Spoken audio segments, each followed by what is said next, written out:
Happy Friday, my friends. Today I want to entitle my video as The God of Hustle to a Hustling Generation.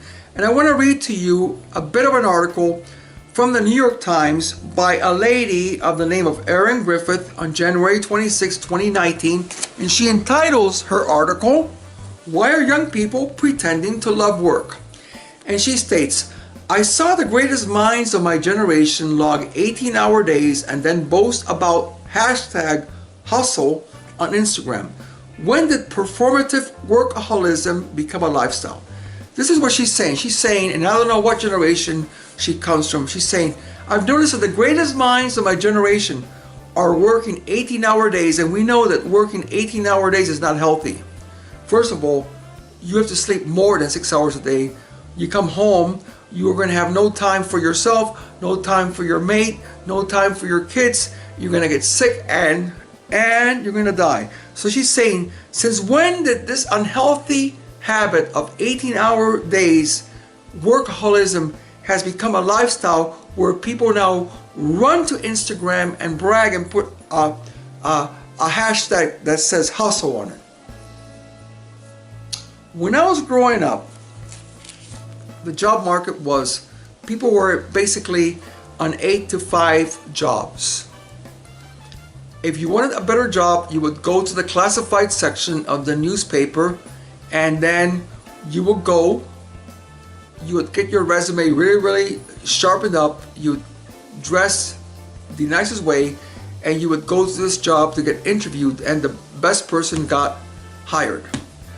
But we live in a time where this job structure in many ways is gone, and young people are left without a structure that they can depend on, and they're having to create their own jobs, they're having to create their own schedules, their own creativity. It's what is the best app, what's the best selfie, what is the best meal, and there's tremendous competition out there. So people now feel forced to work 18-hour days, and even when they're getting burned out, but say this is not workaholism, this is a lifestyle. The thing about God is this: whether good or bad, and obviously there's many bad things about that kind of a lifestyle, that kind of a workaholism that we call lifestyle, but the bottom line is that God is ingenious, and God will use ingenious ways to reach the culture where it's at. Now I want to tell you that God becomes the God of hustle, and He becomes the God of hustle. He becomes the God of hustle. Teddy, my dog is here. Don't push over my tripod, dude, please. Sorry about that. God becomes the God of hustle when He moves by His glory. And let me explain. When we're ministering by spiritual gifts, whether it's a healing gift, a gift of prophecy, word of knowledge, speaking in tongues, we step out in faith to minister to a person, and then God will give us a word for them, or God will give us a tongue for them, or God will give us a word of knowledge for healing for them. But when the glory of God comes, it's not I who am ministering, it is God who is ministering. And when the glory comes, He usually hustles. That's His nature. He hustles through the room. And in the ministry of the glory, you are chasing after God to keep up with Him and do what He's doing. In spiritual gifts, you're stepping out in faith to hear God and then minister. But in the ministry of glory, God is the one ministering, and you're chasing after Him. Okay? It says in the gospel, Jesus says, "For the flesh is weak, but the spirit is willing." And that word for willing comes from 2 Greek words, which means on fire, zealous, boiling hot, excited, breaking through. And who knows that God is not a religious God, and God is not a churchy God. We've made Him to be churchy and religious, And we're wrong. We're dead wrong. He is out of the box. He is creative. He's fun. He's excited. He loves people. So in the ministry of the glory, and I'll tell you some instances of the ministry of the glory. When I've been leading a meeting and God tells me, stop leading the meeting, this happened one time, and go to the back of the room, and there's some girls there like carrying on and speaking in tongues, and go to them and blow on them, just like that. So I stepped out of my leadership position, gone to the back of the room, they all fall, and a breakthrough has happened in the room. Or when I've been in a meeting, I've been on the prayer team, out there on the front of the altar, and God says, leave your position and go to the very back of the room and ask that person whether or not you can pray for them. And the more that you do this, listen, the more proactive you are, by the voice of the Spirit, there's a compounding effect. The more you act, because faith without works is dead. Remember, in the Bible, that every great miracle of God took action on the person. When the person's arm was withered, Jesus said, stretch out your arm. And that's when the arm was healed. It was as a leper went. Jesus prayed for a leper, but as he went, he was healed. Or the guy that was paralyzed on the bed, Jesus says, pick up your bed and go home. So it takes action, okay?